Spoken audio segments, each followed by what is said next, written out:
Hey, everybody! Welcome to Nerds with Alcohol. I'm Chris, I'm Russ. and this is episode 220. 220 back in the virtual nerd basements. Ladies and gentlemen, welcome, one and all. It's good to see you. Hey, C This Dog, lovely, CD, lovely day whatever. here in Detroit. Detroit, Um, Michigan. God's help us all. It's been a beautiful week so far. You know, in the low 70s. God can't beat it with a stick, man. Dude, I've actually gotten.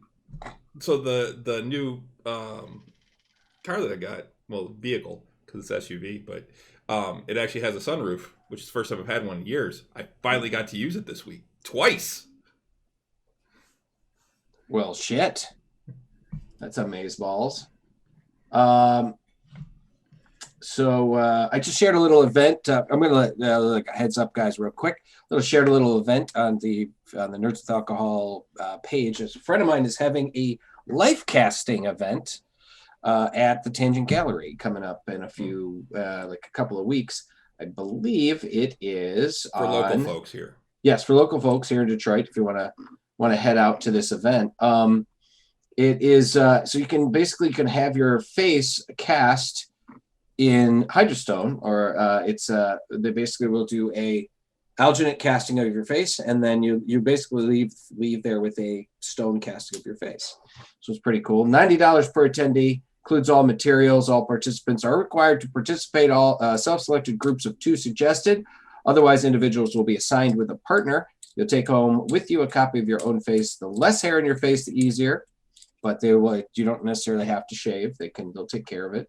And it's kind of a cool event. If you want to check it out, you can go to our Nerds with Alcohol Facebook page. There is a link, and I believe it is April 10th. April 11th. Excuse me. Do you have to wear a mask when you do the face casting? So, because No. I'm sure it'll be socially distanced as well as here, possible. I want the 2020 look. Let me put the mask on. Put the mask on, and then we'll cast your face. Yeah, so April 11th at the Tangent Gallery here in Detroit. There's also alcohol will be available. There is a bar there, so it'll be good times. You should check it out. How was your week, buddy? It was all right. I mean, it was pretty typical. Didn't curl on Thursday because of a COVID scare the weekend before at the club. Yikes! Yeah, during somebody that was at the club last week. During we had a little small little doubles spiel, and someone who was there on, I think it was Monday or Tuesday, actually contacted the club and said, "Hey, I just tested positive." He felt that, I don't know if it was a he or she, but anyway, the person felt fine on the weekend. Obviously, good, well enough to curl, everything like that. No issues, no symptoms, but started feeling poorly. So as pretty much everyone does now, you start feeling sick, you go get tested. Yeah, and it came back positive. So, some of the guys that were on my team on Thursday were actually in close proximity with this person, even like out at bars with them afterwards, things like that, without masks. They have tested negative since then, and I haven't heard of anyone else testing positive after this. So at least the fact that everyone wears masks in the club and everything like that seems to be working really well. So that's cool. It's the only issue we've had all season.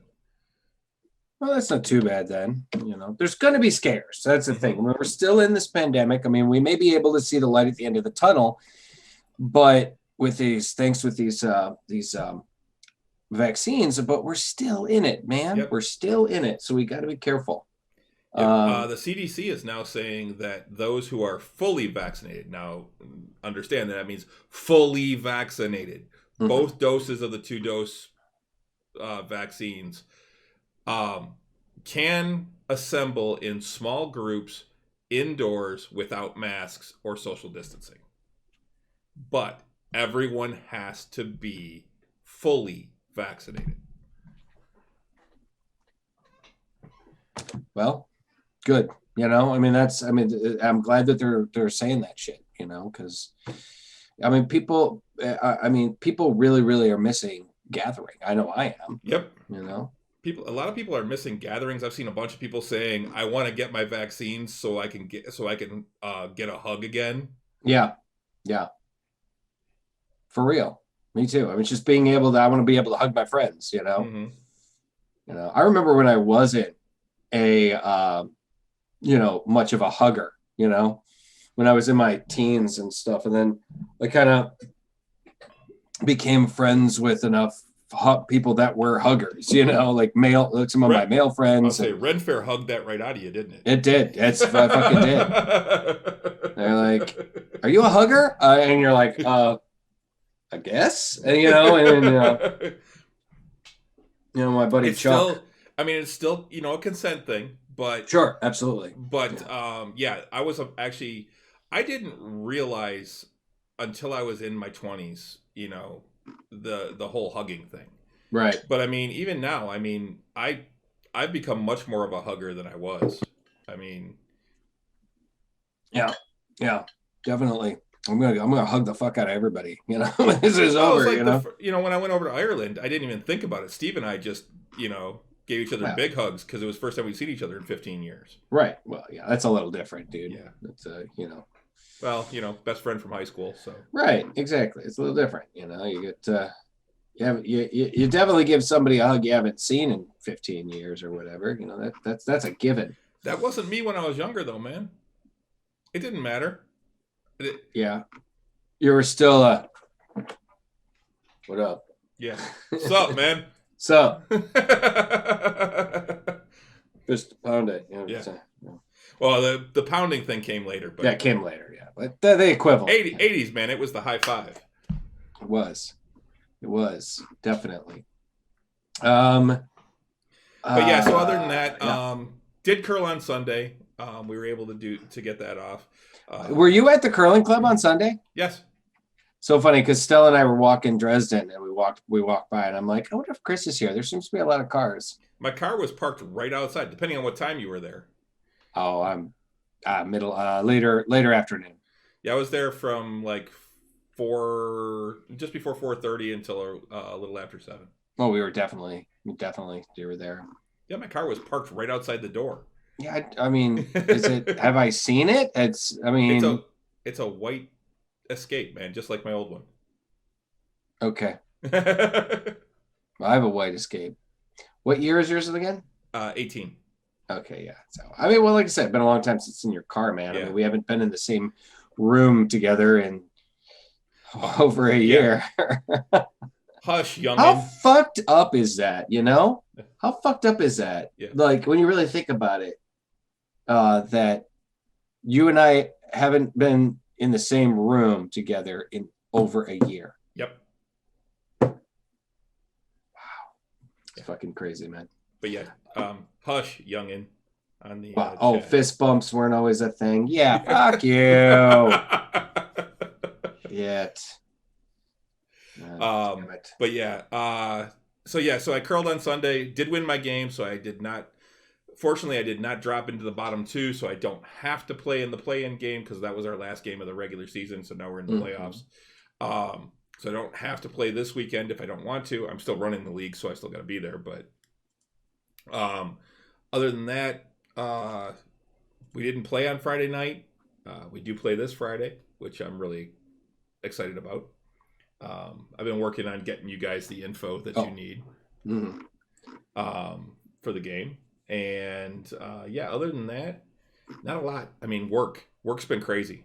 I even had to jump on just a little while ago. I was afraid I was going to be late because my boss hit me up and said, "Hey, we got a wireless issue. Can you take a look at it?" And I'm like, "Sure." So jumped on. We got everything figured out. It took about an hour total, but got everything figured out and everything back up. So how about you? How was your week? Not bad. I'm back at work again. I just did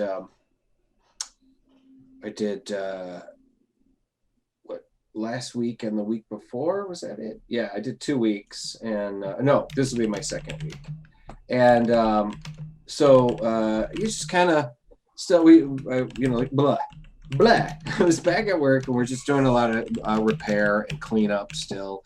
There's no new production just yet, but probably by mid to the end of April, we should be getting started with production, which still means I won't be probably heavily needed until probably the end of April or early May.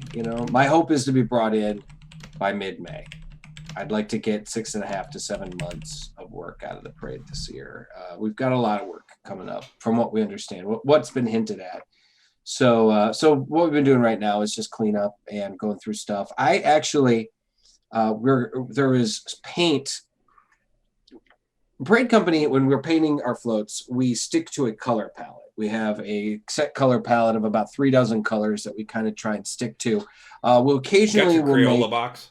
Yeah, pretty much. I think 3 of everything, at least 3 to 5 of everything. So like, I think I got 4 or 5 different reds, 3 different blues, 4 different greens, 3 or 4 different yellows, that kind of thing. And plus black and white and some with a few metallic colors here and there, whatever. Browns and purples and pinks.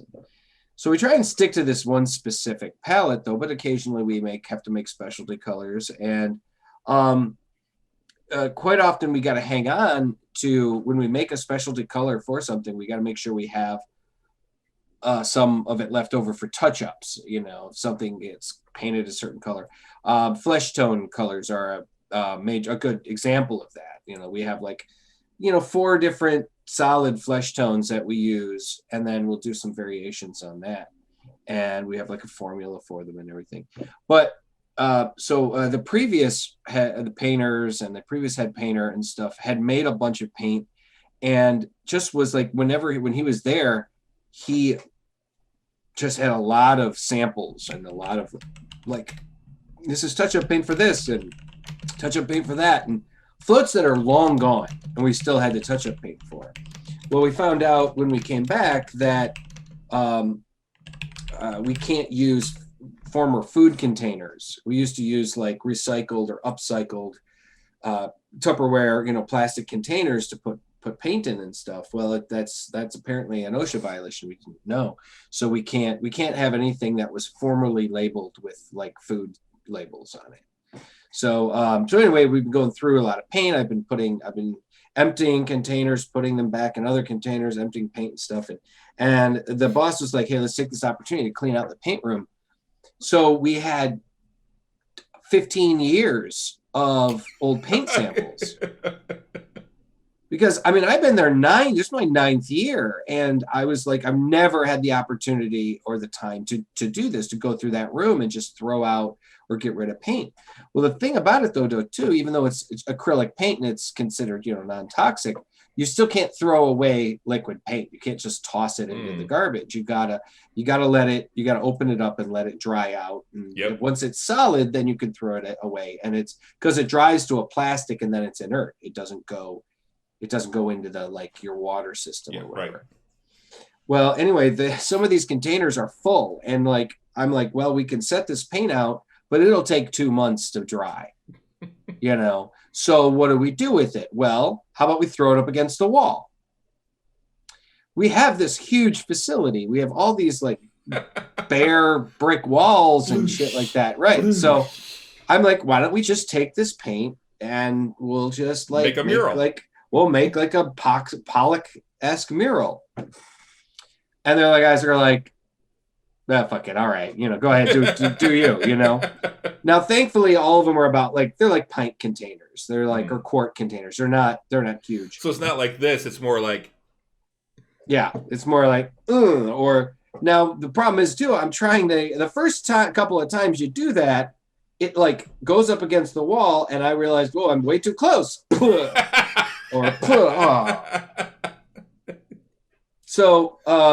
So instead, I'm holding it against the wall and kind of letting it drip down the wall. And I'm like, it was kind of cool. I mean, I forgot to take some pictures. I was going to take pictures today. But the other problem is too, a good 20 to 25% of that paint runs down the wall and just kind of goes on the floor too. So then the floor gets really slippery. I didn't fall, but I did slip pretty bad once or twice. So anyway, but we got to the point. Then I find out we have way more paint than I thought that we can't use. So there's actually like somebody made like a brick red and put it in a coffee container, like had a big, like almost a gallon of this stuff. And I'm like, I can't put this on this wall like this. It's just going to all run all over the place. So we were trying to basically figure out what to do with this paint, and then and then set it out. And I found old paint that the guy had mixed up for airbrush that never got used, and it's just like 12 years old, and it's just been sitting in this bottle, and we can't use that anymore either. So I'm like basically trying to find places to paint in the building, just walls, and just I want to use up this paint so we can get rid of it.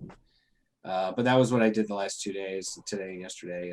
And tomorrow probably just do some more repair. And I'm doing about 25 hours of work right now, 25 hours a week. And so that's cool. Stella and I both got approved for further pandemic relief. So like, I mean, I could potentially be, if the parade company for whatever reason decided not to have a parade, I could probably, I'd still be okay for the next to the end of the year. I would be potentially receiving pandemic emergency unemployment compensation for until the end of the year. It's crazy. Another 34 weeks or something like that. And Stella got even more. It's crazy. So I mean, thank you to Biden and what he's done, but I was just kind of blew me away. 1.9 trillion goes a long way apparently. But so yeah, just working and looking forward to game next week, and game on Friday, and looking forward to getting into just more at work, because as much as I love sitting on my ass playing video games and trying to work on my own personal drawings,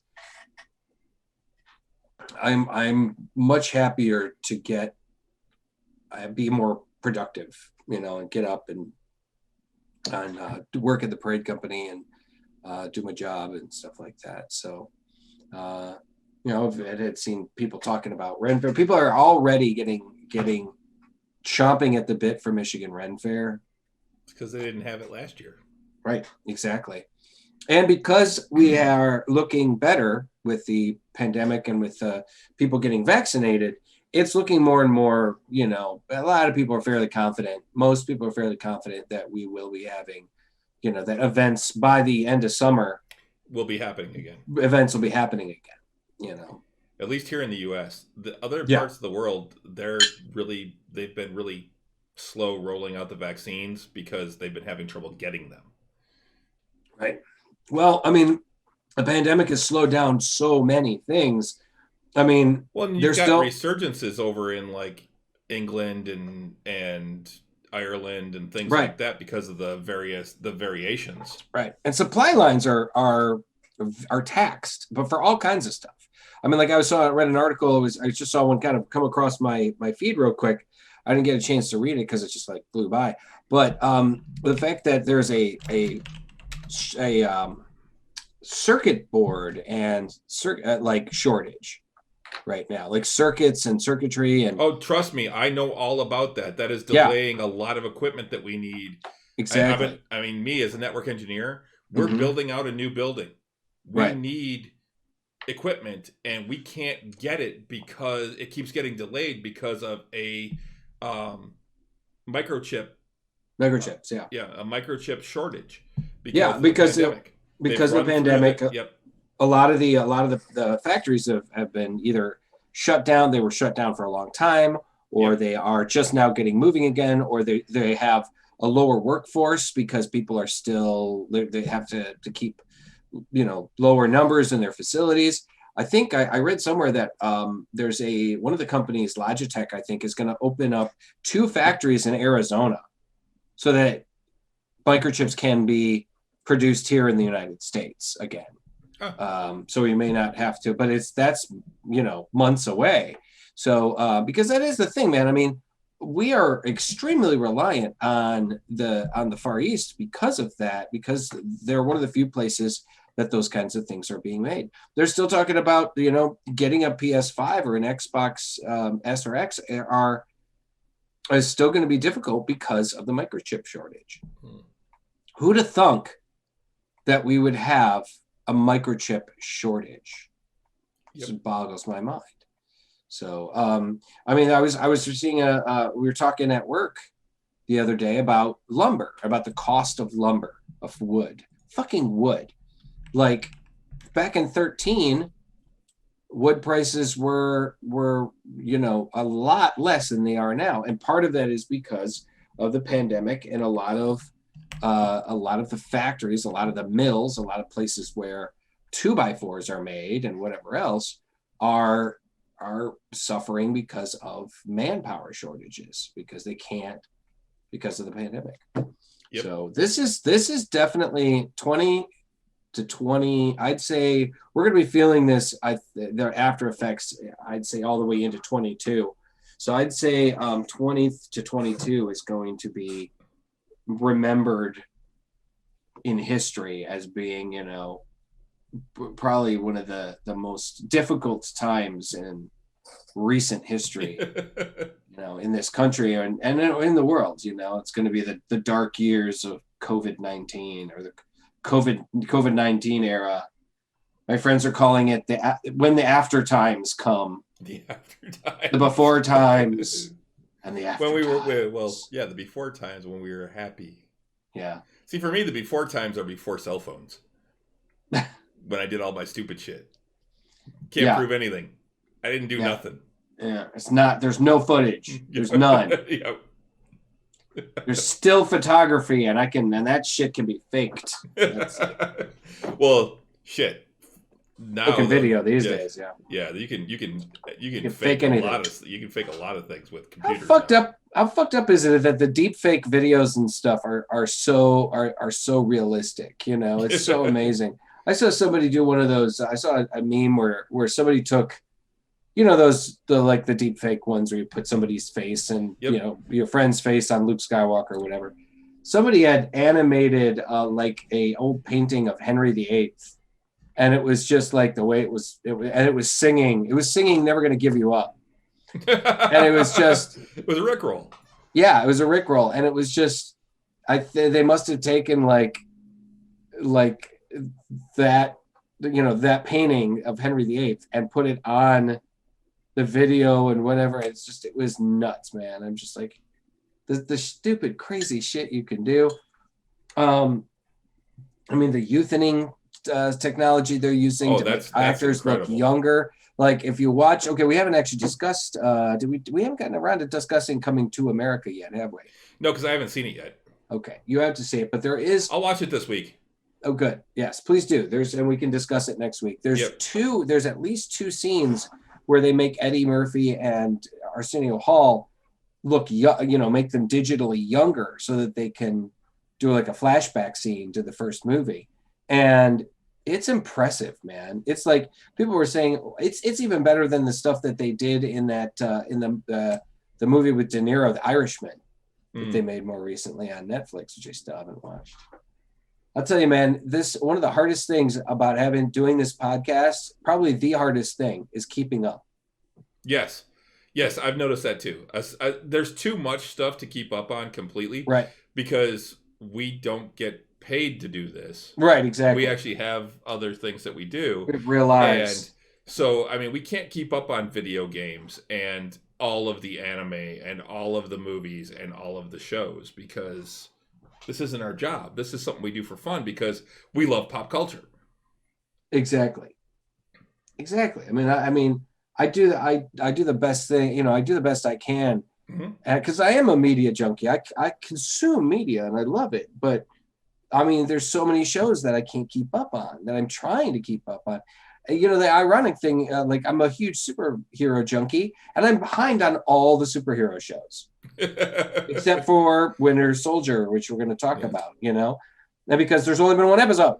And I'm behind and because I kind of force you to keep up on it by saying, hey, we're going to talk about this on the next show, so watch it. Yeah, but I'm behind on the entire CW. I'm behind on I haven't had chance. One of my favorite superheroes has a show now, and I haven't had a chance to watch it, Superman and Lois, because I don't have regular cable. And I do believe that you can stream it on the CW app, but I don't really have the CW app. So I'm just fuck. I'm just gonna have to watch it when it goes to HBO Max, It's just there is so much to keep up on. It sucks. Safety stock is gone. Yes, CDs. So that I think the stock that the companies for microchips and everything had stocked up on are just gone now. They've sold them. That once again, I mean that's the biggest problem with trying to find the new generation of consoles is they're out of chips and they got to wait for more chips to be made so they can make more fucking game systems.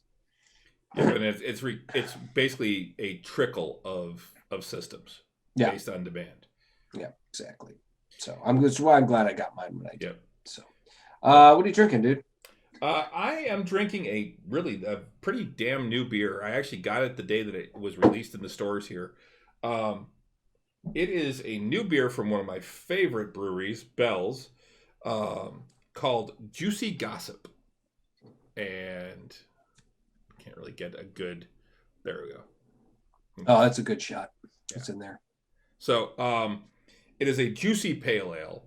So it has a lot of fruit flavor, tropical fruit flavors. It says, loose lips sink ships. Juicy Gossip is a little bit of everything you've been talking about. Explosive tropical hop flavor that's sessionable with a soft bitterness. It is only 4.7% ABV, so it is considered a session beer, I believe, because it's under 5%. It is extremely tropical. It has the aroma of tropical fruit, not necessarily orange, but a lot of different tropical fruits. And then if you look at it, it's kind of a little bit of a cloudy pale yellow. I'm actually drinking it in a Bell's glass. Yeah, it's got that, early morning urine color. Yeah, as I take a sip. When you drink it, you get it really is an explosion of citrus flavor in your mouth. It's very good. So now you sound like a commercial. It's a lot of flavor. It's a little bit of orange, but there's some other things in there too, like a little bit of maybe even a little mango and things like that. It's really good, but then it finishes dry and a little bit bitter. So it's almost like you're getting a little bit of the rind at the end. Which I actually like. It's light bodied, so it's really easy drinking. It's not one of those that you drink one and you're like, oh my God, I'm so full. It has a light body. I think this will be an absolutely fantastic summer beer. Okay. It's got that fruity flavor, but it finishes dry. It actually, I think it kind of refreshes. I really like this one. I'm going to give this 4.75 star. This is absolutely almost perfect. Yes. Pale ales are actually probably my favorite style. And this one, for what it is, because it is a juicy one, and so they want that super hop flavor, that super citrus hop flavor, it comes across really well, and it finishes so good. This is a really well-balanced beer. I honestly... Not a paid endorsement, but I can't say enough about this. This is fantastic. Well, alrighty then. I actually I tend to like my pales a little bit less fruity, but this one is actually really good, and I really hope it's going to be around for the summer. Well, all right. Because I'll be drinking the hell out of it if it is. Sounds like it. This will be a great beer out while I'm standing at the grill cooking.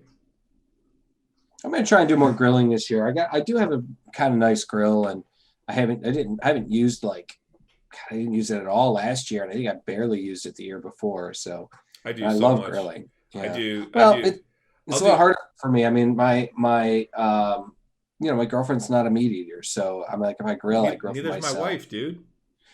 True. Yeah. You can grill veggies. Trust me, grilled veggies are fantastic. Sure. Yeah, you're right. Grilled asparagus, oh, so good. I do baked potatoes on the grill. Really? Yes, Okay. I can teach you, man. Yeah. Come to me, Padawan. I can teach you the Yeah. grilling. We shall see. I I'll haven't probably tried. teach you a couple of things. I haven't tried cauliflower yet, CD, but I've heard that it's really good. I hate cauliflower. Oh, I love cauliflower, but yeah, I've heard like you do cauliflower steaks. I've heard that those are really good. Onion steaks are fantastic. Yep, as Renee just pointed out. Just don't put cinnamon on them. It makes them so freaking hot. It's amazing. It's incredible. They're like almost inedible. But yeah, so yeah, juicy gossip, fantastic. What about you? From the looks of it, looks like you're drinking Pepsi again. No, well, I was, but no, I have on the bottle. I was Oh. finishing up. I was finishing up a little bit of my Pepsi here, and then need to get my caffeinated. Got to get caffeinated. No, tonight. I think I might have reviewed this before, but it's been a while. It's been a while. This is pineapple from Ace. Pineapple craft cider. You just reviewed that a few weeks ago. No, I think I did a different pineapple cider, okay. but I don't think it was Ace. Okay. Because I remember doing a cider that was pineapple, but I remember going, it's different from Rainbow Seeker. You know, that turns out Rainbow Seeker. I thought it was Ace. Maybe not. Maybe I was just in my head. I was saying it was. So. I don't think it was Ace, but it could have been. I fucking can't remember. But this stuff. One of the first things to go, man. Yeah. I don't know what we should ask our webmaster and see if she can remember what it was. Okay, so but Ace ciders from they're out of California. They're a real solid product, man. I mean, they do have a number of really good flavored, very different berry and fruit ciders. And just, it's really fantastic. 5% alcohol by volume in a nice 12-ounce bottle. It's gluten-free. It's vegan. No sugar added. This is a nice cider. It says the world's original pineapple cider, often imitated but never surpassed. We marry pineapple and apple juice and ferment to make a thirst-quenching cider that's deliciously refreshing any time of the year. Now, the cool thing about this is it's pineapple is a very strong flavor. And pineapples can often be either really sweet or very tart. This one lends starts sweet, but then you start to get the tart notes on the end, on the back end. And you don't really taste a whole lot of the apple. There's a little bit. You can taste a little bit, but it's mostly pineapple. And it's still very different from, like, say, Rainbow Seeker and some of the other ones. Passion fruit, Ace, and the passion fruit's really good. I mean, they make Ace makes a couple of really solid. I like Ace's stuff from what I've had. Yeah. So I saw it at believe it or not, Kroger, and so I was like, why not? Let's do pineapple. Pineapple's good as long as it's not like super overpowering. Although I can just drink pineapple. I can drink straight up pineapple juice. I love it. I like pineapple, I mean, it's not my favorite, but I have never shied away from pineapple, Pineapple might actually be my favorite fruit. Really? Not me. I'd have to say strawberries or apples, probably, but toss up. I'd say strawberries probably first. Easily accessible, probably apples, but or raspberries. Raspberries are one of my favorites too. I love raspberry, but pineapple is right up there, man. I mean, I love pineapple. I had a buddy lost 40 pounds working on at least 40 pounds working on a pineapple plantation when we were in high school, from junior year to senior, the summer between junior and senior year. Yeah. He went to Hawaii to work on a pineapple plantation, came back 40 pounds lighter. I kid you not. Wow. He was a big boy. He was a big guy. Yeah. And well, I'm sure that's a like, lot of hard fucking work. it is. It's hard, hot work. Hawaii in in July, and I mean, Jesus Christ. And yeah, working out on a plantation. It was very hard work. But yeah, he came back. But that's still lose 40 pounds in 3 months. Yep. It's a lot. So anyway, Ace pineapple craft cider.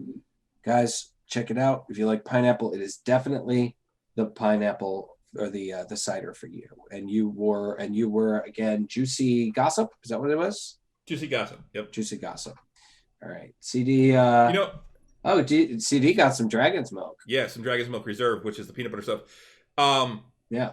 Actually, CD, I actually almost bought I just saw at the local store by my house here that I've just started going to that actually has a fantastic selection of craft beers and stuff. And I was actually planning on going there today, and I didn't make it over there.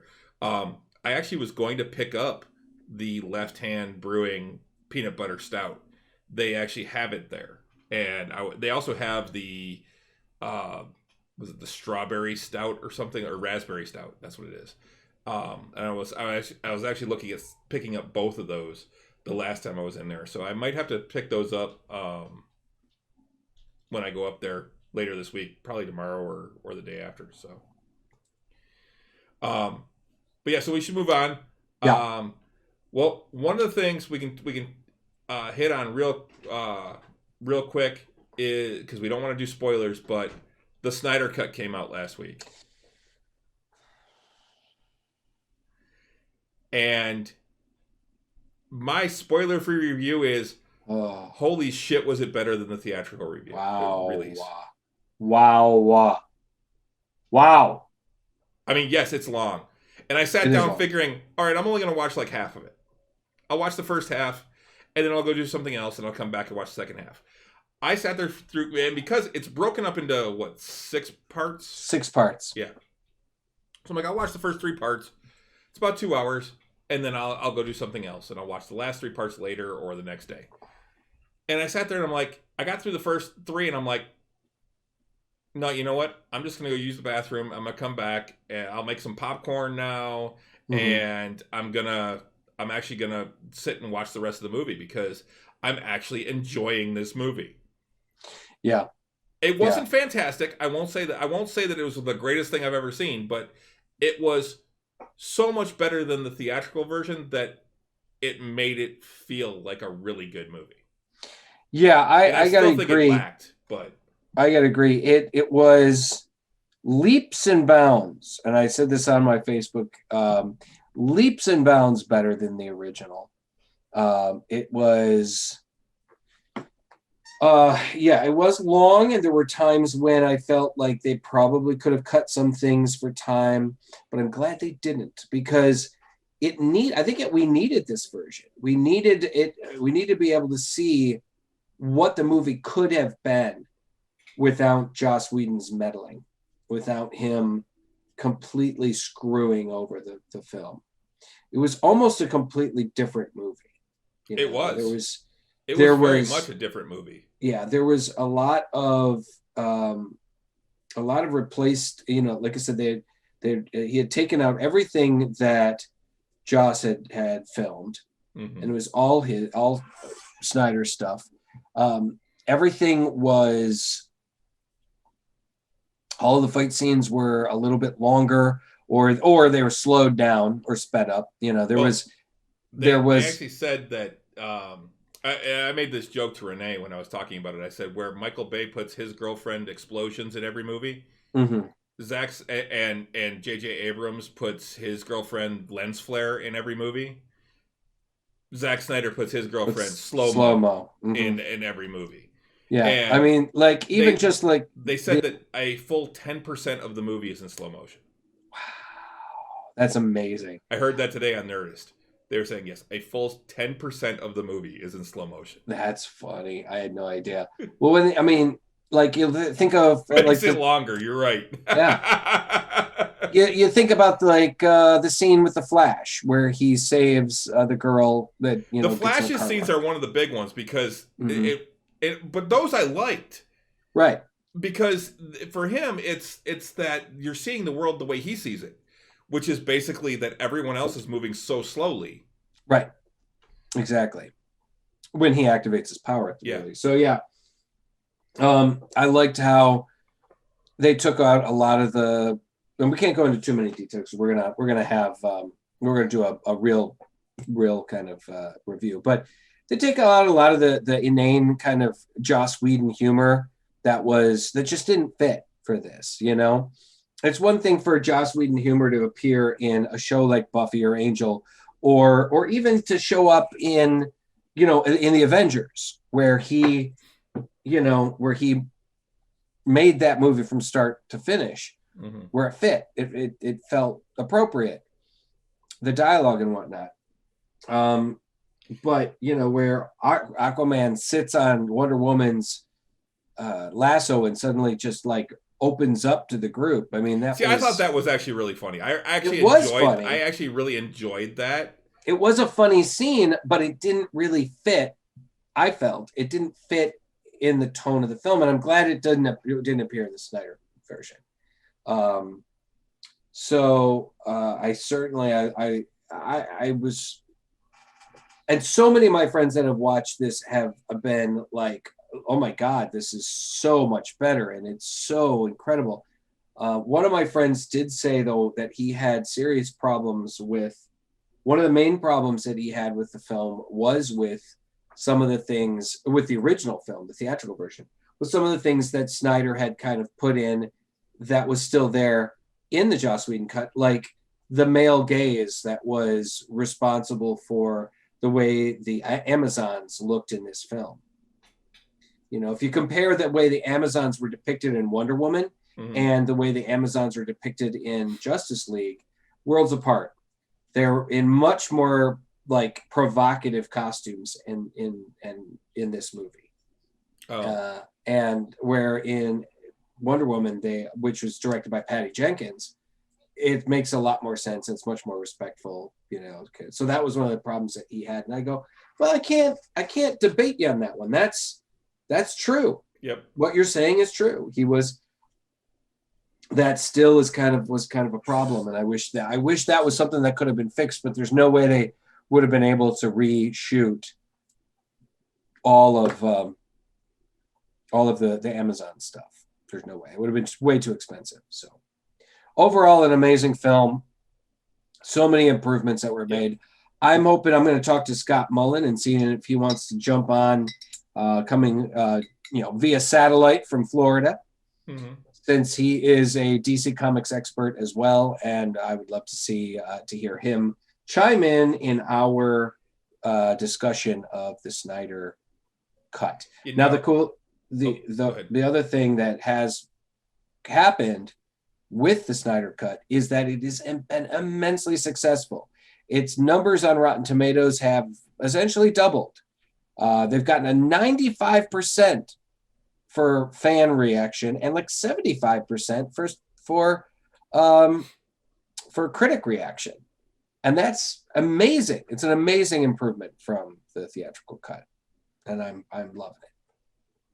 One of the things, though, is that DC has come out when asked and said, we thank Zach for his vision and we're glad that he was able to make this, which wasn't even in the cards a year ago, but there are no plans to move forward with this. Correct. Now, they did say that, but there are still a lot of rumors circulating of, could it happen? You know, a second Justice League. Could other things, could we see, with the success of this film, could we see another Superman movie? Could we see some other things? At this point, at this moment, yes. Unfortunately, it sounds like Justice League 2 is going the way of the DC Dodo. That's due in part to Snyder revealing so much of the story, a sign that the director possibly feels it's never going to be made. Even as recently as February of 21, Snyder has talked about the studio not being on board with the idea of releasing a sequel. Yep. But who knows? I mean, with this, they're saying that DC's plan is to go with the multiverse. Right. They're saying that HBO Max had a tough time keeping up with the demand for like it definitely strained their servers. I think it might have even crashed it at one point with so many people watching the Snyder Cut over the weekend. But they also said it was a litmus test for HBO Max and to show whether it was viable. And a lot of people fucking watched it, and it was really it's great. And they're saying that so DC's plan, which is really going to happen, it's going to start after Flash. This is all planned to start in 2022. Flash is going to be the one that basically opens up the multiverse to everything. Mm-hmm. They're already saying that Michael Keaton's coming back, as Batman. There's rumors that Christian Bale will be back as Batman for that as well. Which I didn't realize that. Speaking of Bale, Chris Nolan is actually one of the executive producers of Justice League. Yeah, I noticed that too. I didn't realize that until I saw it. I'm like, oh hey. Yeah. But what there's talk that they want to do up to 6 theatrical releases per year starting in 2022. It's a lot. It is, but what they want is they want a bunch of people to do their takes on the various heroes. And that's why they're going with this multiverse thing. We may see 2 different, Green Lantern movies in 2 years. I'd like to just see one. I'd like to see one good one. Right, exactly. One good which they are talking about making one, plus a Green Lantern Corps TV show. The TV show is in the works, and they are talking about a potential movie. Yeah. Yep. But they're also talking about, along with those theatrical release movies, they're also talking about doing 2 smaller scale films with riskier characters. And the examples they use are Batgirl and Static Shock that will go straight to HBO Max. Yes. Which, hey, I'm down, man. I'm great. I mean, it is shown that now that we've got these streaming services that are coming from these really big established companies like HBO, like Disney, and showing that they are viable platforms for new media, I'm down, man. Bring out these movies. Let's see them on these let's see them on TV, on the streaming service. I'm okay with that. As much as I'd love to see them at the theaters and rather see them at the theaters, hey man, put them on TV. Let's just see them. Speaking of that, it was the streaming wars and the streaming situations. Oh, one more real quick thing before we get into that. The other thing that they've said is that we will not see an David Ayer's cut of Suicide Squad. Yeah, I heard that too. In which Ayers has come out multiple times and said the movie you saw was not the movie I made. Yeah, I've heard that too. And it's too bad. I would love to see to see his version of it if that's the case, because I was highly unimpressed with Suicide Squad. I enjoyed it, but I thought it jumped way too fast. It did, and I felt like, I understand the problems people had with it. Just like I didn't straight up hate the theatrical cut of Justice League either. I certainly understood the problems that people were having with it. So, and like I said, this new cut was so superior. I'm really glad that it happened. And Ayers says it wouldn't even be tough for him to make his cut. No. But he said that the film that we saw, it's tough for him. He wants the closure. Sure. Is what he says, because the film that went out got the Edward Scissorhands approach. Yeah. And so I want to see it. I mean, I would watch. They're not going to put. I would watch a 3-hour Suicide Squad. Yeah. If it told a better story.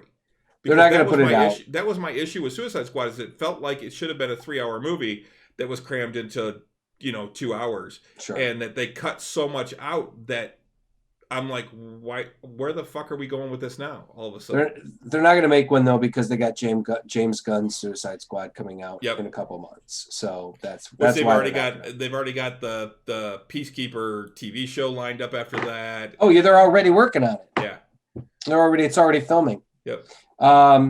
But yeah, to talk about what I was talking about, to mention what I was talking about, apparently they have finally said that on coming out on Disney Plus later this year in July, as well as theaters, a simultaneous release, as they've done with a bunch of other Disney films of late. The Black Widow movie will be released both on Disney Plus in premium. And Cruella is going to be doing the same thing. And as well as Cruella, which actually looks kind of fun too. Emma Stone actually looks fantastic. I love Emma Stone. I'll see anything she said. I don't care. But yeah, Cruella comes out May 28th. Yep. And Black Widow is July 9th. Yep. It is part of the premium service, so they are $30 rentals, which means I will not be watching them on Disney Plus. No, I'll go to the theater. By then, I'm hoping I'll be fully vaccinated and I will be at the theater and I can go to the theater and watch it. Dude, early July? Fuck, man. The majority of the state will be vaccinated by then. At the rate they're going now, I mean, they're burning it out. It's just crazy how fast they're doing it. So, they have also pushed back some things. Shang-Chi and the Legend of the Ten Rings, previously set for July, has now been pushed back to September 3rd. Yep. So at least we're still on track for this year.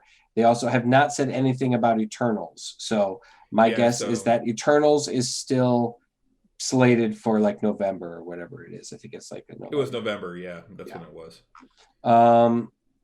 So yeah, I'm just glad that we're finally seeing it. And I would just like to get away from the stigma of films being kind of considered second-class films just because they don't get a theatrical release. This isn't like the old days of direct-to-DVD. Not anymore. Not when people have movie screen size TVs in their house. Right, like some people I know that have 75-inch televisions in their basement. I don't know what you're talking about.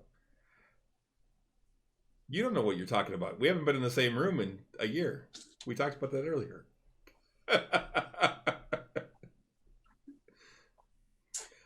Yeah. I love my new TV.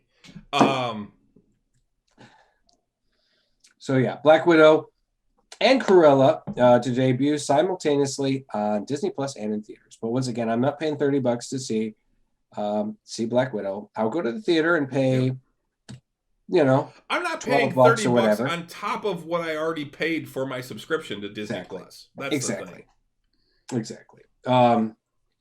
So let's see. I wanted to get to a couple quick hits before we get into our discussion of Falcon and the Winter Soldier. Just so guys, as a heads up, you guys are worried about spoilers. You don't need to see us that big, Renee. Yeah, she's like, oh, I should watch this on the TV. That's larger than life.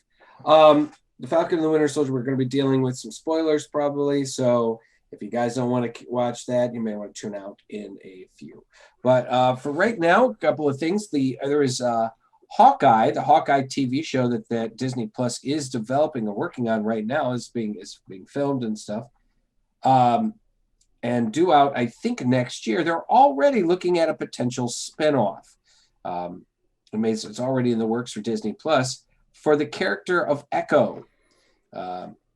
Disney Plus's Hawkeye may still be in production, but it sounds as if there are already plans to set up a spinoff in motion featuring the comic character Echo. Echo to be portrayed by Alaqua Cox in the upcoming show is a deaf Native American character who's often seen in a supporting role in Daredevil comics. Maya Lopez, Echo's alter ego, is typically raised by the nefarious Kingpin after he murders her father. We don't currently know what her origins will look like in the MCU, but we do know she'll be tied to Clint Barton's Hawkeye rather than Matt Murdock, Daredevil, when we first meet her in the franchise. As her name implies, Echo's skills include the ability to mimic anyone's movement or combat techniques. She crosses paths with a number of other heroes, including Moon Knight in her comic adventures, and even held the title of Ronin before Hawkeye. Whether or not the Avengers' brief stint as a vigilante in Avengers Endgame will be mentioned in the Hawkeye series remains unknown. So, could be cool. We could be seeing... it looks like Marvel is already continuing to make plans for the future, even though they've got a lot of stuff on their plate already with Moon Knight. Feige's a planner, man. What's that? Feige's a planner. He really is. They're talking about the guy playing Moon Knight is the dude that played Poe Dameron. Yeah.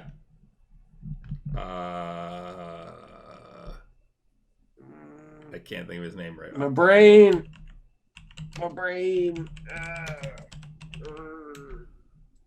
It is.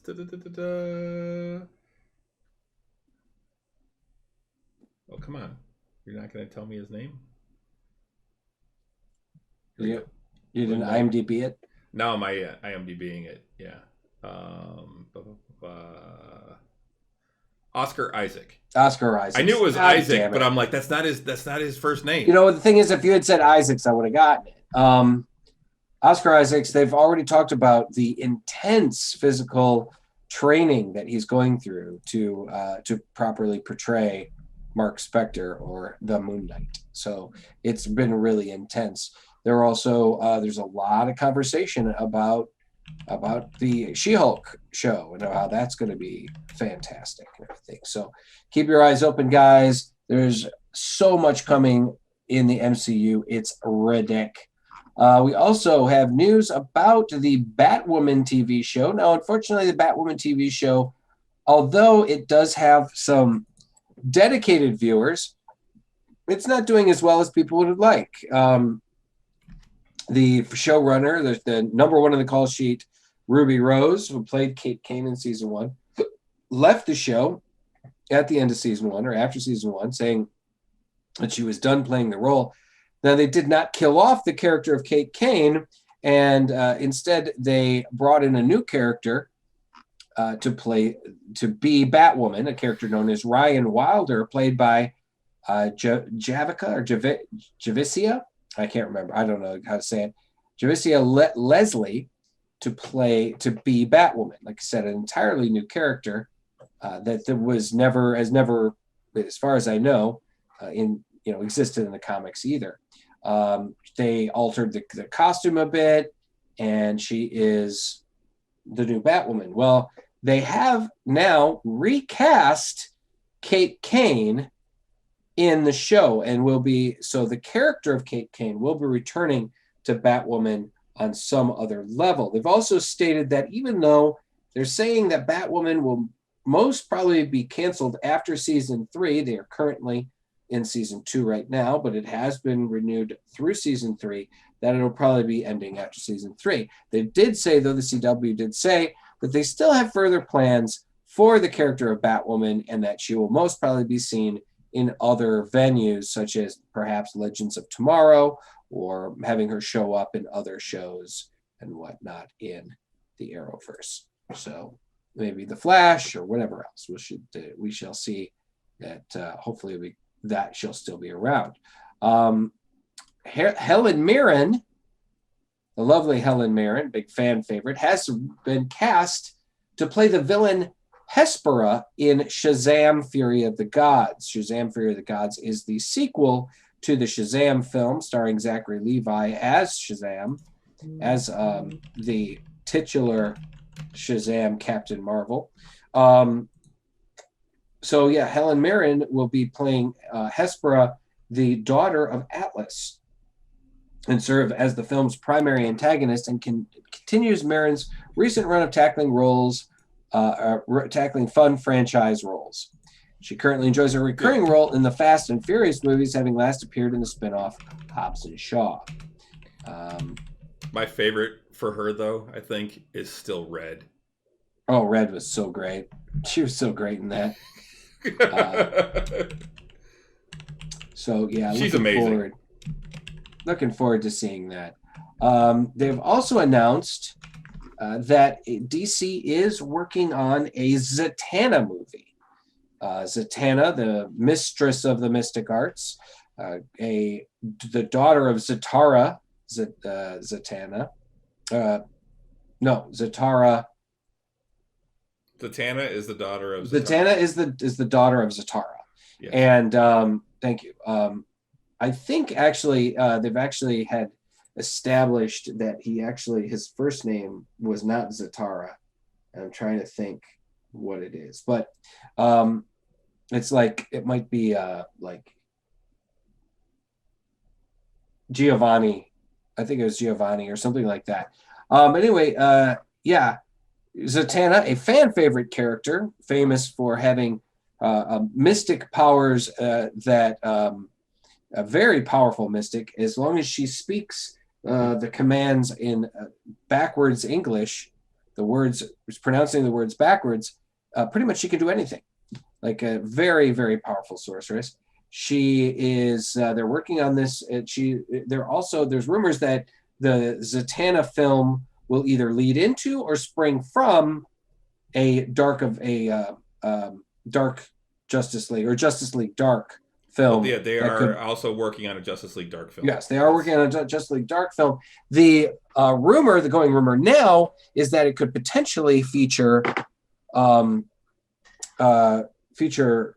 Reeves as Constantine, as him reprising the role of Constantine that he did in the movie Constantine. A lot of people, myself included, had issues with that movie, but in later viewings, it's actually pretty good. It's not a bad. He's not horrible as Constantine. No, and he wasn't. The script wasn't great, and it was more the fact a lot of people just had problems with one, him not being British, and two, not being blonde. Those are some major kind of. The guy who played him on the TV show Constantine, and then later in the Arrowverse, right, is absolutely fantastic. And has done a great job kind of embodying Constantine. He's also voiced him in the animated things as well. And honestly, that one, I mean, that show, the Constantine TV show, was another Fox fuck up. It was absolutely. It was one that Fox just didn't give enough time. Give that another year. Give it a full year to get itself set up and get everything established, and then give them a second season to just run wild. And I think it would have been a popular show. Absolutely, I think it would have been. It was similar to a lot of shows like, I don't know, The X-Files or Lost, and some of those shows that didn't really find their footing until the second season or so. You know. Not so much Lost. Lost was a kind of a success right out the gate. But there are a bunch of shows. Watch TNG. Absolutely. Star Trek TNG was abysmal its first year, really. I mean, the first 2 years were pretty bad. Yeah. The second year just started getting going, but the third year it took them till their third year to really find their footing and get going. Well, a lot of people say that the third season was honestly where Gene Roddenberry started to take a step back and he really wasn't as involved with the writing and with the production because he'd gotten kind of sick. He was getting sick, and it really did. You know, unfortunately, Roddenberry's for the visionary that he was. Some of his ideas were kind of outmoded still, and were a little more outmoded. And some of his ideas of storytelling and his type of storytelling. So, in fact, a lot of the cast were, after filming the first season, were surprised that they got brought back for a second, because they were like, wow, this is not good, or this isn't the greatest. No, that does not to say that the first two seasons are horrible. I mean, they're not. They're just... They definitely had a lot of speed bumps, and thankfully the third season came along, and after that it was pretty much smooth sailing. Third season, fourth was really where it picked up. But if I remember correctly, the end of the third season was where it was left on a cliffhanger with Picard being assimilated by the Borg. And, it was third season's where I believe they introduced the Borg, and then we wound up with Locutus. Right, and then at the end, and then the season premiere of the third season was the last word of that season. Right, and then the following season, the premiere is them rescuing him, getting him. Yep. But yeah, a lot of shows, it takes time, and I think Constantine, if they had just given it another season to find its audience and find its footing, it would have been a huge success. That being said, I was glad that they were able to transfer that character over from Fox to the CW and the CW, and have Matt Ryan is the actor, I believe, and have him appear in the Arrowverse as Constantine, and because he's done such an amazing job, really did a great job. So anyway, moving on. A little bit of things here. Those of you guys who watch the show know that we are fans of Cyberpunk 2077 in all of its warts and all. Apparently today it was announced the lead designer of Cyberpunk 2077 has left CDPR after 8 years. They have left. He has left CD Projekt Red. I believe his name is Andrei Zawadzki, and he's left the show for going on to different adventures. It didn't say whether it was a negative kind of, a negative firing or anything else. It just said that he's moving on, and in apparently a tweet that he put up, there's no animosity. There's no like "fuck you guys." It's more just like, hey, moving on. So good luck to him. They have addressed in the media that the 1.2 patch for Cyberpunk is coming up any day now. Should be coming out, and they've addressed several of the things that are going to be improved, such as the AI for the police, the response of the police, like what happens when you get a wanted level.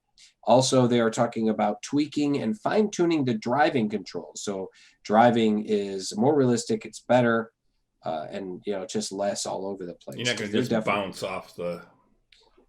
There are times, man, the physics for driving are all over the place. Dude, I hit like a little thing and wound up ramming my head into the bottom of an overpass. And I'm like, I'm dead. And I just bounced back down and kept going. I hit a like a bug and literally launched myself into the water. Like launched my car. The car driving, just. But I actually fell through the street once. Did you? Yeah, I fell through and I could see the city above me as I'm falling down, and all of a sudden it just reset.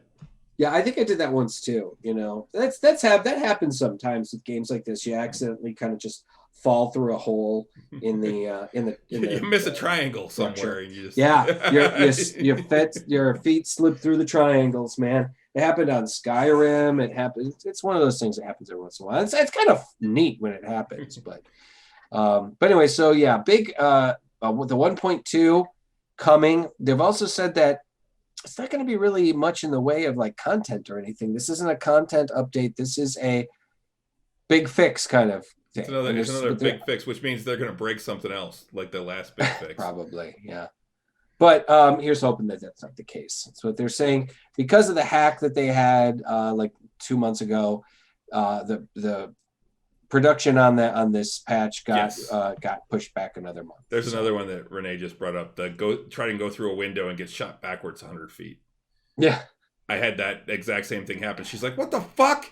And I went, "Oh, you just hit that one too, huh?" Because she was just a little behind me in the game. Now I think she's way beyond me because she's been playing it a lot more than me. Yeah. But it's still a fun game. I mean, the storytelling is cool, and I am looking forward to, trying a new playthrough and coming up. So we'll see. We should move. Well, one of the things I got a couple real quick things too. Okay. One, a show that Renee and I have been watching. We actually have one more episode to go, but it's a sci-fi show, Resident Alien. Yeah. Just got a second season. Yeah, got renewed. If you don't know, this is a show that stars Alan Tudyk as an alien posing as a human doctor on Earth. And just had his birthday too. Yeah, he did. His 50th. Yeah. And it is actually a really entertaining show. I really enjoy it. He's in this little town in Colorado. There's that. And then and in the 7th episode, he kind of he's got that alien look. Well, it kind of, in the 7th episode, you find out that basically they kind of evolved from like octopuses. Oh, really? Yeah, octopi. And he actually has a telepathic conversation with an octopus at this like sushi restaurant. And the octopus is actually voiced by Nathan Fillion. I just found out. Oh, that's hilarious. Well, he and Nathan Fillion are real tight. Yeah. They're real good buddies. The time that Tudyk showed up on The Rookie was absolutely hilarious.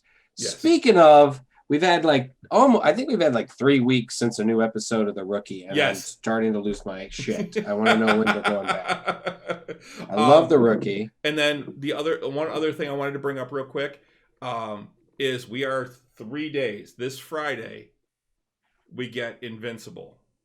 Oh, yes. Yeah. Yeah. Cannot wait. I am so fucking excited, dude. So excited. I'm thank you for bringing this up because I was I'm really looking forward to that. Yeah, I figured you were, and you said you hadn't. I'm like, wait, I know that's coming up. When? Oh, it's Friday. Okay, yeah. So it'll be one more thing to watch this weekend. Because Prime, I believe, just drops all the episodes and bleh, here you go. No, not necessarily. The Boys was. That's right. The Boys was episodic. It was episodic. I believe what they're doing. They're going to drop the first 3 episodes, and then it'll be episodic after that. Okay. Mm-hmm. So we'll have something else to talk about. Okay.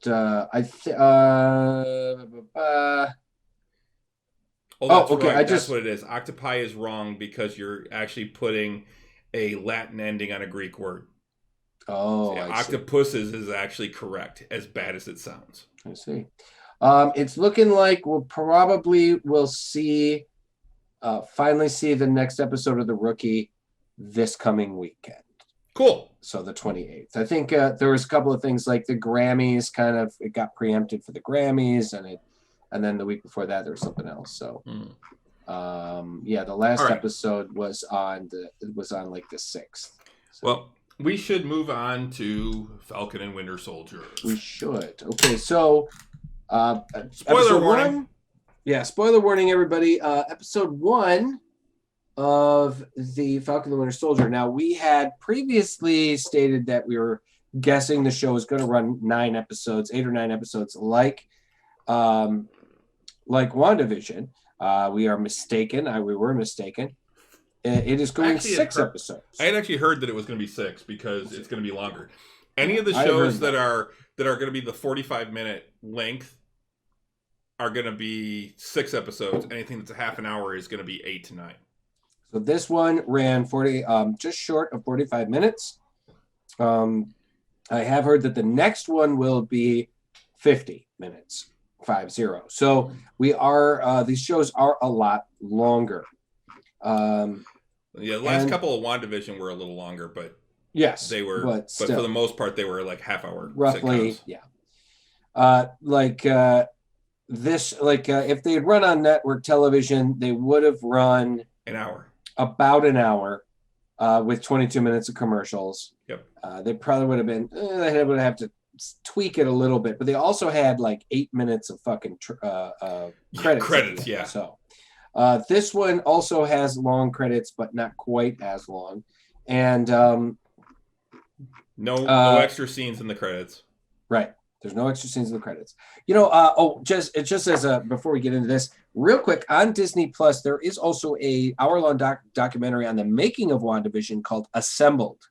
It's the first episode of something. It's my guess is they'll probably be doing one of these for each of the shows that's coming out. So we'll probably have another behind the scenes for the Falcon and the Winter Soldier. The Assembled it was pretty good, actually. It was and like I said, a little over about an hour long, and it detailed all the behind the scenes stuff and the making of and the everything, the makeup and everything. The interesting thing is I found out that the majority of the times that the Vision was in makeup was the Vision. That was digital. Like he actually they would paint his face with the color, but then all the stuff like his ears, where his ears would be and stuff, that was all digitally put on after the fact. Huh. So it was kind of cool. In fact, when he was on the black and white episodes, they actually painted his face like a purpley blue. Oh, okay. So that it looked more appropriate because they couldn't because painting him red, it didn't come across as red, or it looked weird. So anyway, check it out. Assembled on Disney Plus is pretty cool. So anyway, the show opens with on the Falcon and the Winter Soldier. Yeah, with Sam getting dressed, isn't it? Yes, it's Sam getting. Oh well, no, actually, what it is, I think. God, I just watched it today. It's Sam getting dressed is where you start. You see him packing everything up, and he puts the shield away. No, that's actually after the. It's not after the action scene. After the action scene is where you see where he was going with it. But at the beginning, you see him doing that whole pack up thing, where he's getting dressed in a suit and heading out. Yes, you're right. And then the next scene, he's in a plane, and he's in his Falcon uniform, and he is getting ready to basically rescue a captured agent or military captain. Yeah. The guy is he's been captured by what looks like agents of some kind of terrorist organization. It turns out that it's actually they like the world better before. Correct, the Flag Smashers. Now they talk about that's a different group. The Flag Smashers were a different group. This a different. This one was a second. I think it's both of them. I think it's a group together or something like that.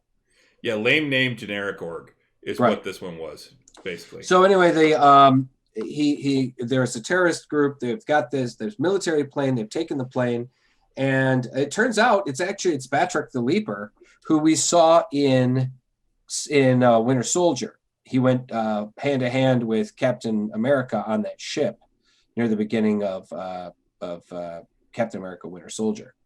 So it's that same actor. He's a French or Belgian character. In the comics, he's a mercenary, and he's a expert in savate, the French martial art. It's like a French kickboxing, basically, and a lot of flipping, a lot of jumping and flipping and kicks.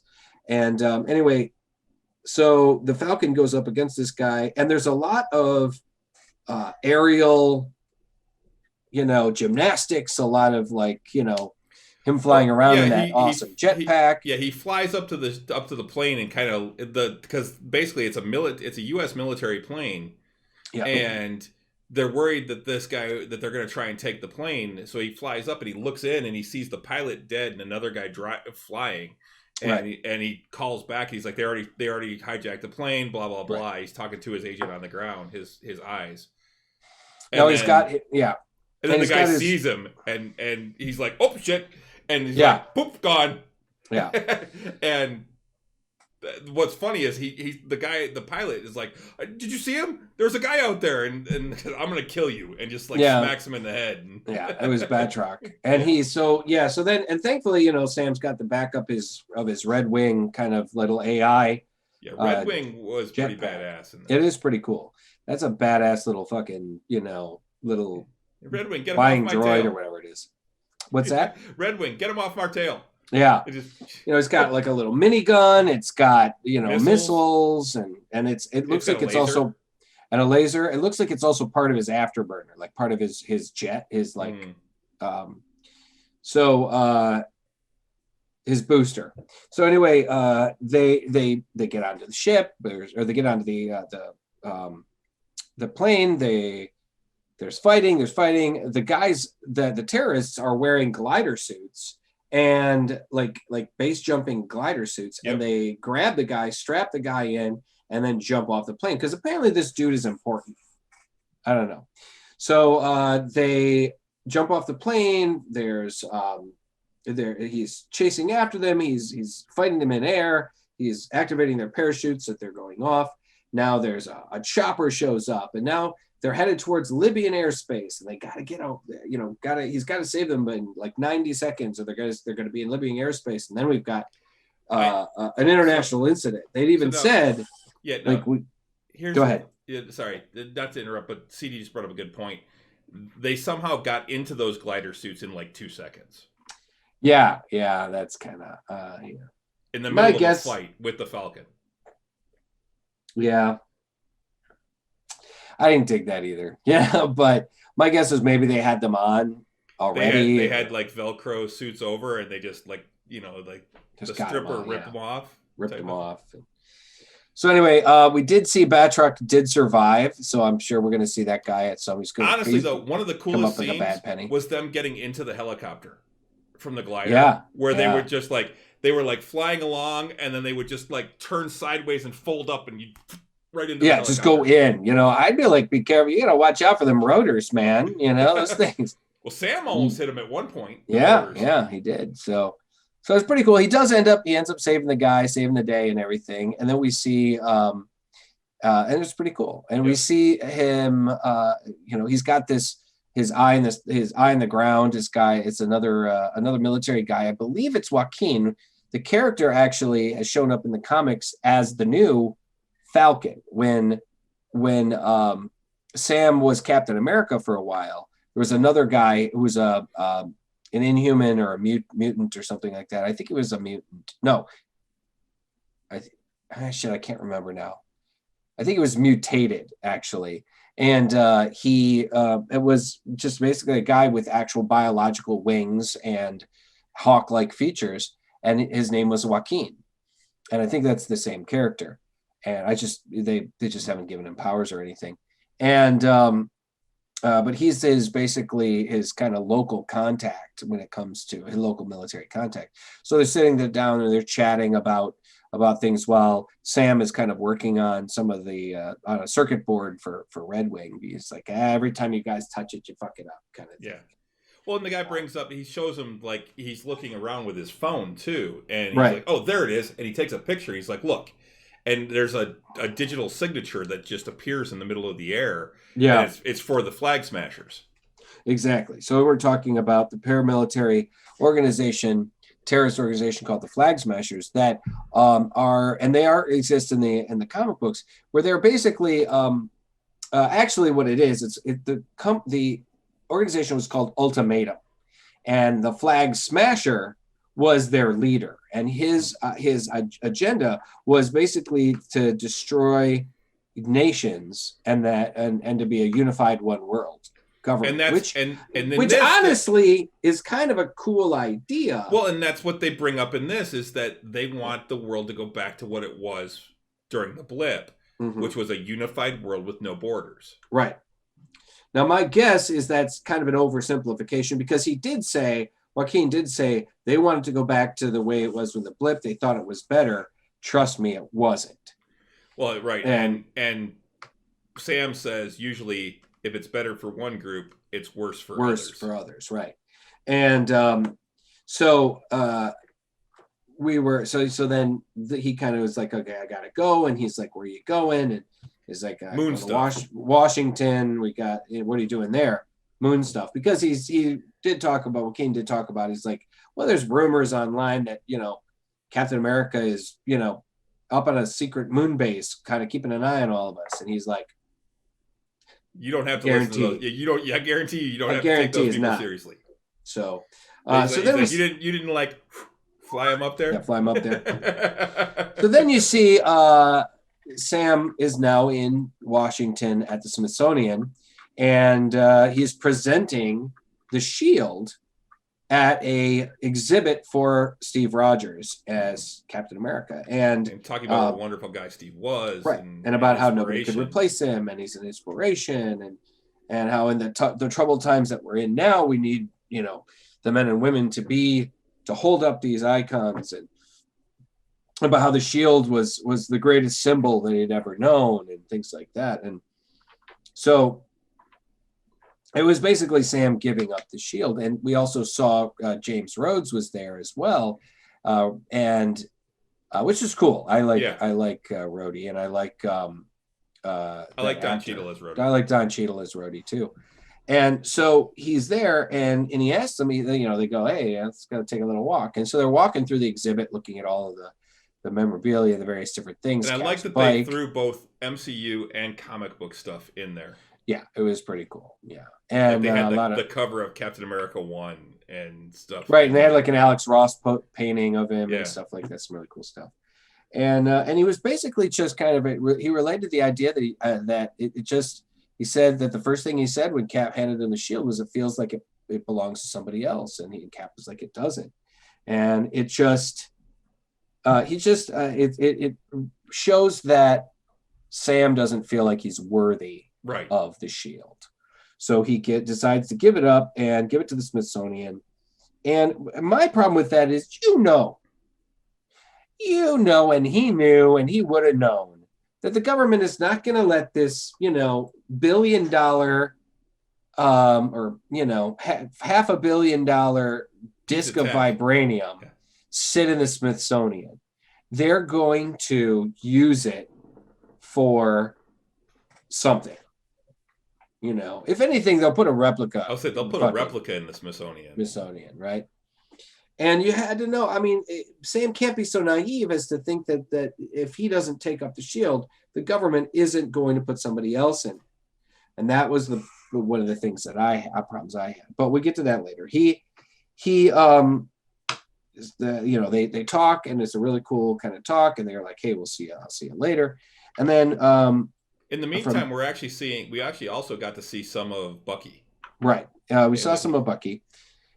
Kind of glossed over that. Yeah. We're dealing with a flashback. We're seeing Bucky with longer hair, and you're seeing his old arm with the red star on it, and we're seeing essentially an assassination. We're seeing him as the Winter Soldier. And he ends up, Hail Hydra-ing a guy, and then turns around and knocks off the one witness. Mm-hmm. And you're like, and then he wakes up and he's lying on the floor because apparently Bucky sleeps on the floor, which isn't that uncommon, honestly, for military guys, that they feel like they just can't be comfortable in a bed and stuff like that. And particularly a dude that's like James Buchanan Barnes, he's going to be right. He's kind of that tough guy, Well, then we go to him in a therapy session. Exactly. Which I love his therapist. He is a ballsy, take no fucking prisoners. She was a soldier. Military. Yep. Psychiatrist. Yep. And she's like, hey, have you been having nightmares? And he's being, typical tough guy. No, I'm fine. And he's not fine. The guy's a goddamn mess. And she grabs her notebook. He's like, really? The notebook? You got to do the writing? Yeah. It's so passive aggressive. Yeah, she's like, you don't talk, I write. Exactly. You know how it works. So he opens up and he talks about the fact that he's like, well, I crossed somebody off my list, which is his amends list. Amends list, yeah. And he's making it out like he just kind of confronted her and was like, he's like, I put this woman in power by doing what I was doing as the Winter Soldier, and she was a senator, basically. Yeah. And she was abusing her and power. Once Hydra was gone, then she continued to abuse her power. Right. So he basically put a remote control device on her car, and then used a tablet to essentially drive her in circles. And after recording her make incriminating statements. Right. And then goes over to the car, punches out the guy she's got sitting next to him. I think he broke his wrist too, because the guy pulled a gun. And he was like something like that. Yeah, just out. And then basically was like, "Hi, I'm James Bucky Barnes, and you're part of my therapy, or essentially my amends. Yeah, part of my amends." And and it was, if he had said "Have a nice day" at the end, I would. Because he had this as like the FBI comes flying in, because he has this like strained smile on his face, like. So, and you got to know that it had to feel good, at least on some level, for him. Well, and she's going through like the 3 steps too, right. Didn't do anything illegal. No one got hurt. Nobody got hurt. And he's being kind of a smart ass about it. And he's like, and then she asks him eventually, like, well, what do you want? What do you want? He's like, and because she's saying, like, you don't have any friends. You don't reach out. You don't talk to anybody.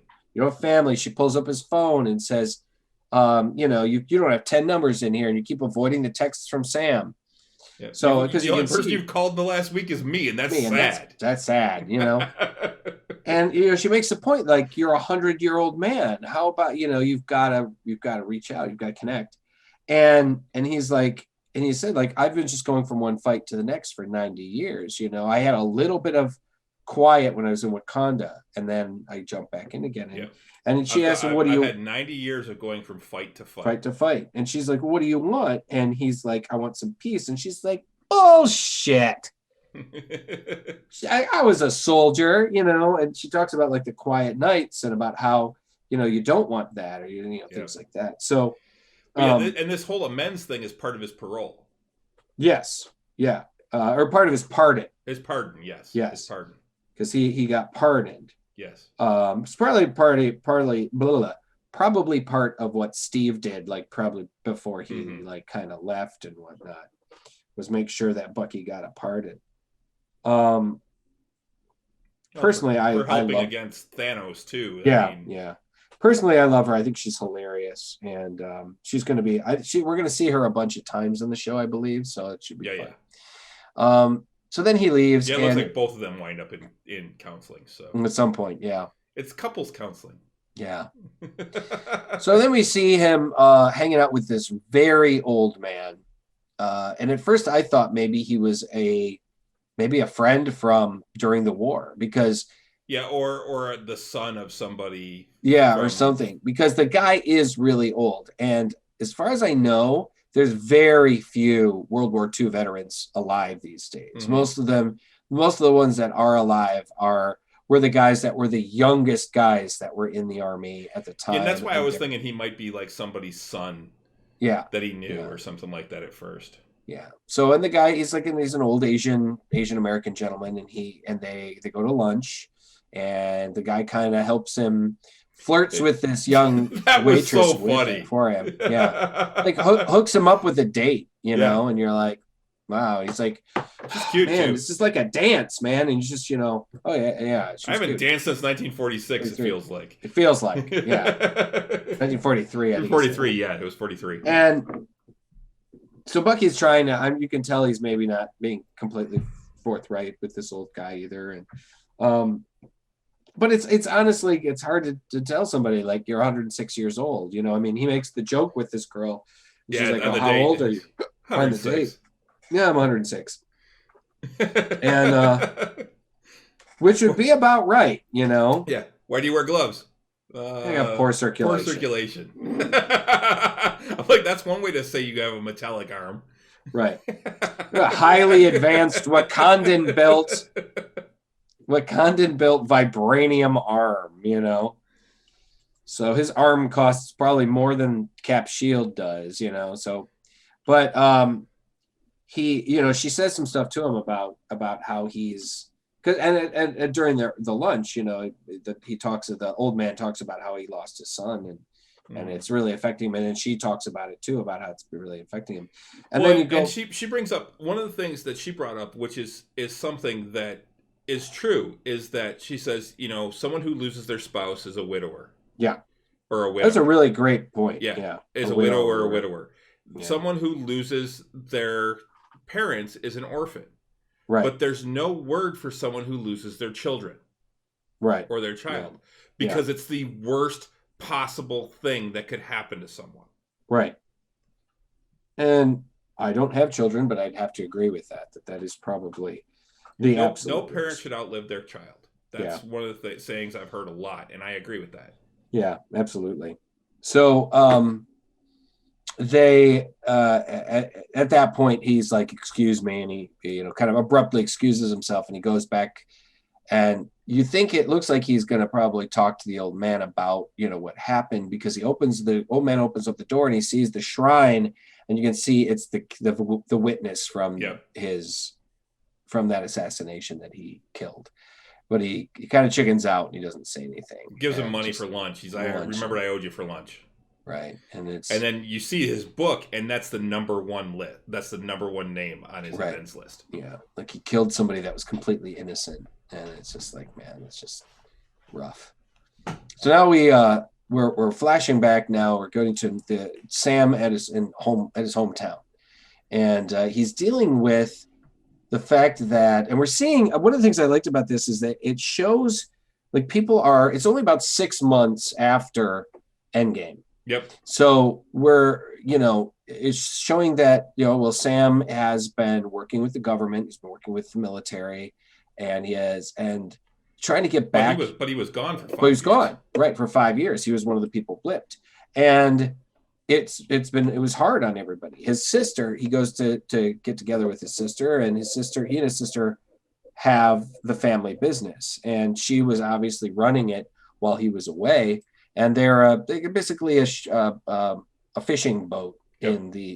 in Louisiana, probably in the bay, in the bay of the Mexico Gulf of Mexico, and or on the river or whatever. And it's just having a real tough time. Having a real tough time. It's a rundown boat. The mom and dad had it, and they're gone. And Sam wants to keep it. He wants to keep the business going. He wants to get a loan to fix up the boat. She's like, and his sister is much more realistic or cynical, one of the Yeah. two, and was just kind of like, "You're crazy. We're never going to do this." And he's like, "Come on, let's do it. Let's try. Let's do it. Come on, let's try." So he It's sets up half a, mine. yeah, it's half mine, and he really wants this. And I think he wants something to have when he's not being the Falcon. Well, and I think it's also something for him with it's a connection to his parents because that's one of the things he brings up. Exactly, as well. It's not just mom and dad's name on that boat. Right. We grew up on it too. Right. And she attached a lot of the stuff from the business to like the house. And Yeah. so if they lose the business, they're potentially going to lose a lot. And which is why she wants to sell the boat so she can save the house. Probably, yeah, yeah. And so they go to the bank, and the loan officer they're talking to is like, "Hey, how do I know you?" And he figures out, "Oh, you're the Falcon." Yeah. And he does like the little. Yeah, and he's trying to be. You can see that Sam is trying to maybe capitalize a little bit on his notoriety, but not. Yeah. He's not overselling it. He's just kind of like, I didn't want to say anything, but and he's like, and there's a lot of goodwill towards all of us, and maybe like helping save my family business. Right, exactly. I mean, and you can't blame definitely trying to use his notoriety. Right, but only a little bit. He didn't walk in the costume. Saying, I'm the Falcon. Like, hey, I'm the Falcon. Help me out. He waited for the guy to recognize. He was playing the smart game, honestly. Waited for the guy to recognize him and didn't come off as a big shot and things like that. So, and the guy was obviously. I could see like. I felt like the dude was being genuine. I mean. He's like, look, you don't have any finances for the last 5 years. He goes, yeah, I was gone. Like half of the population, several other billion people. I wasn't here. But he's like, but I got a plan and I got this. I got government contracts. I got government contracts. And he's like, and I've got, I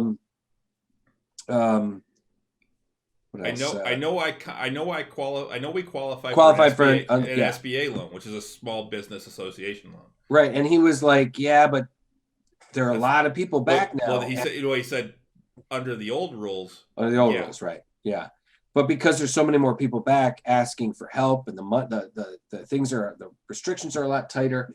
It was much harder, and so I kind of felt for the guy. It's like I don't think he was being like kind of tossed out just because the guy was like black or didn't have a a good. His sister brings that up. Like it's always complications around us. Right, and he's like, "Whoa, no, that's not it. I mean, he's a hero. I want to help, but." Well, and then the one thing though the banker does, he's like, can I get a selfie of you with like the arms out? Yeah. He's like, are you serious? Yeah. Yeah. So they have to walk out of there, and he's like, I'm gonna get that loan if we have to go to every bank in town, and don't give up. And in the meantime, they're getting food out to take to somewhere, I'm guessing to maybe feed the homeless or something. They're just getting like crates because they had brought a bunch of food. They packed up a bunch of food. So yeah, they're doing like a lot of like Cajun food. It looked like some gumbo, some red beans and rice. Yeah, exactly. So they obviously not only are they a fishing boat, but it looks like they're like almost like a restaurant or a catering. Well, he said something about wanting to sell. He knows she wants to sell plates on the weekends type of thing. So, and she mentioned something about the food kitchen as well. Right. So or the soup kitchen. they had plans, you know. So he ends up going back to the house, and he gets a phone call from Joaquin, and we're coming up on the end of the episode here.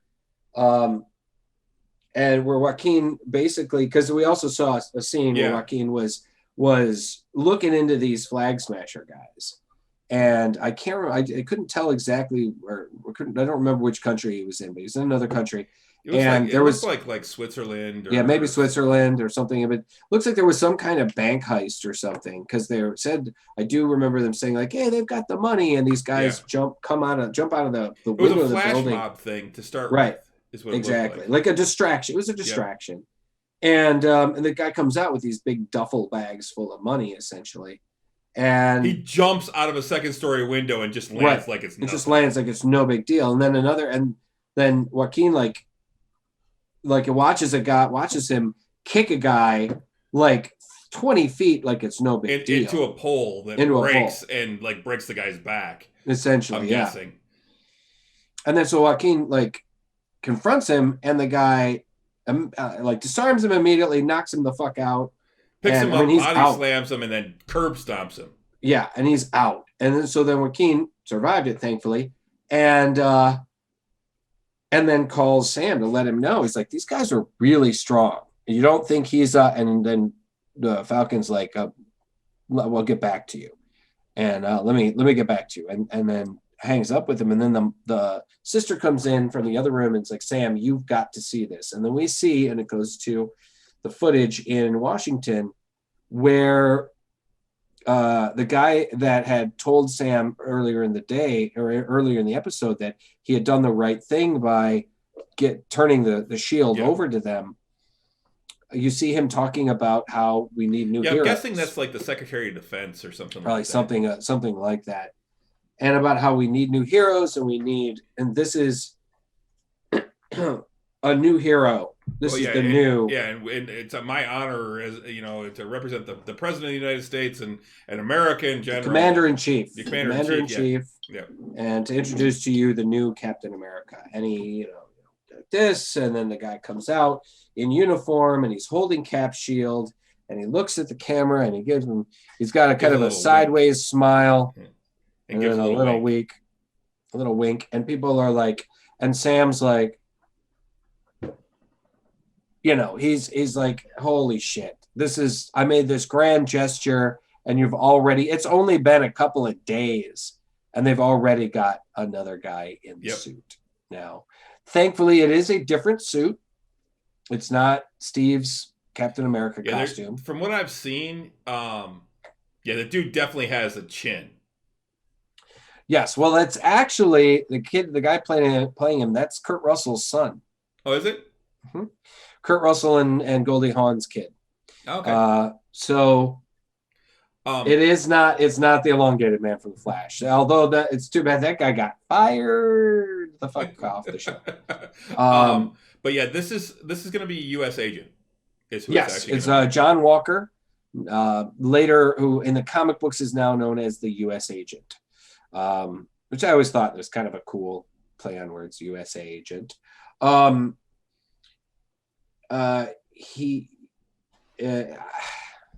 thought it looks kind of cool from what we could see so far, but everybody's like, that's not Captain America. Like the internet exploded, He's been on screen literally 8 seconds so far, and the entire universe hates him. It's just kind of funny. Loki was on camera for hours, literally hours, did all kinds of mischief. Nobody hates him, but this guy is not liked at all. So we'll see. I'm in the comic books, John Walker was basically, he's got a really interesting kind of, well, not interesting, I guess, but he had a kind of a weird origin. He started off as a guy, he was a soldier, he was very right wing, very conservative, or somewhat conservative, and he wanted to serve his country. He went into the military, never ended up seeing action, but he wanted to serve his country. He ended up going to this guy called the Power Broker, and was able to pay for enhanced physical abilities, strength, agility, bulletproof skin, denser biology, and he became the Super Patriot, and a very much more like gung ho, like patriot or a superhero, and he worked with two guys called the left winger and the right winger, and whatever, they were his sidekicks, and so eventually it got to a point where Captain America, the government went to Steve Rogers and said, "We want you to be our agent, our official American agent, work for us." And Cap was like, "No, I don't think so. I'm a free agent. I'll do my own thing." And the government went to him and said, "Well, we own that shield. We've been letting you use it as a courtesy, but that's our shield and that's our uniform, and you can't use it anymore."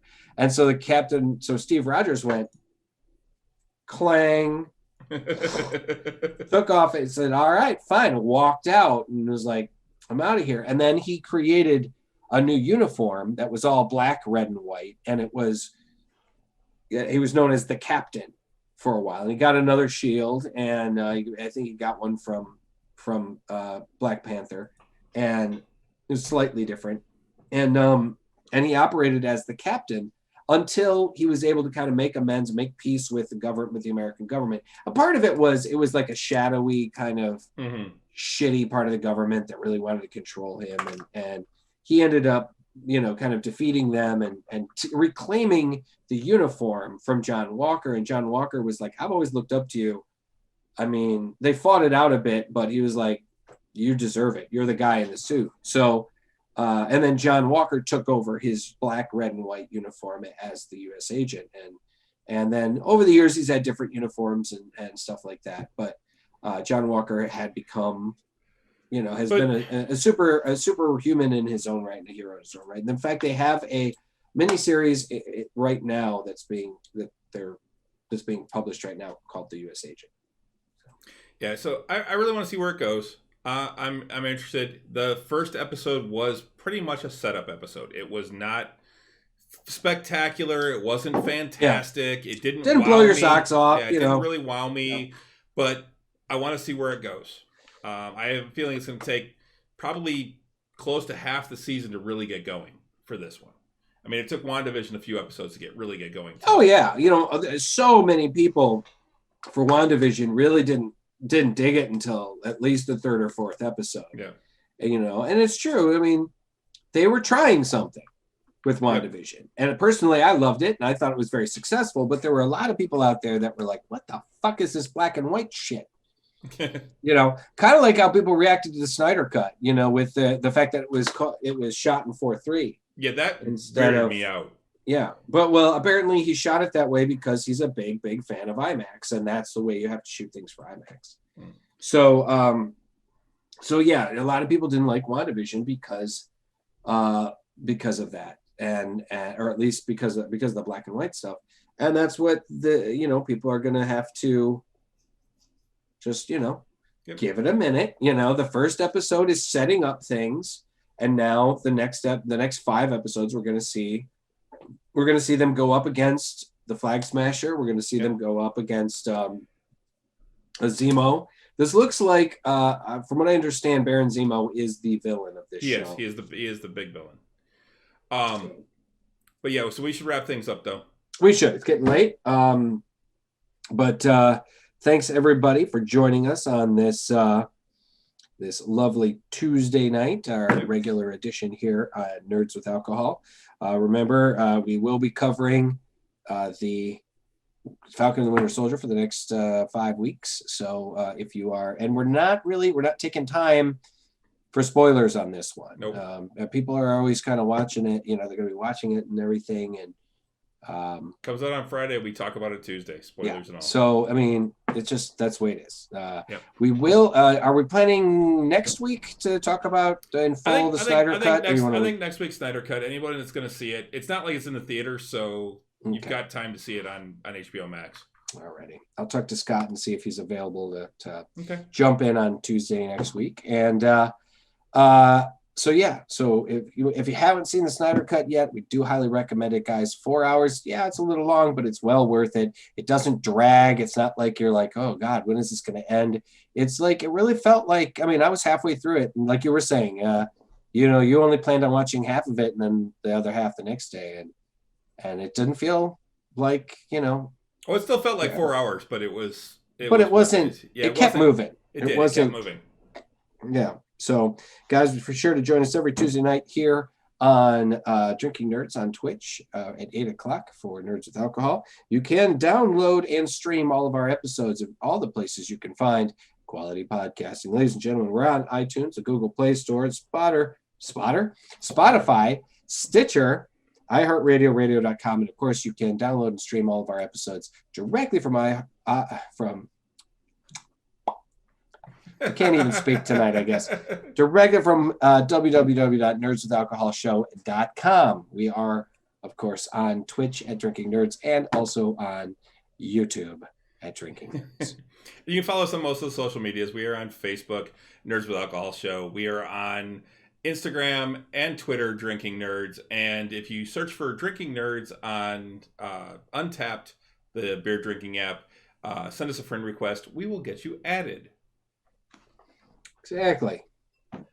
So, all right. Well, I think that should pretty much wrap things up for tonight. It should.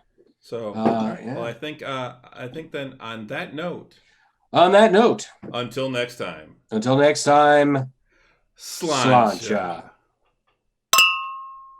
That was pretty good. All right. Well, have a good week, everybody. Hey, we didn't say it, but hope you had a great St. Patty's Day. Oh, yeah, and happy spring. Pardon? And happy spring. Yeah, a star on. Yeah. So, see you guys later. Have a good week. Good night.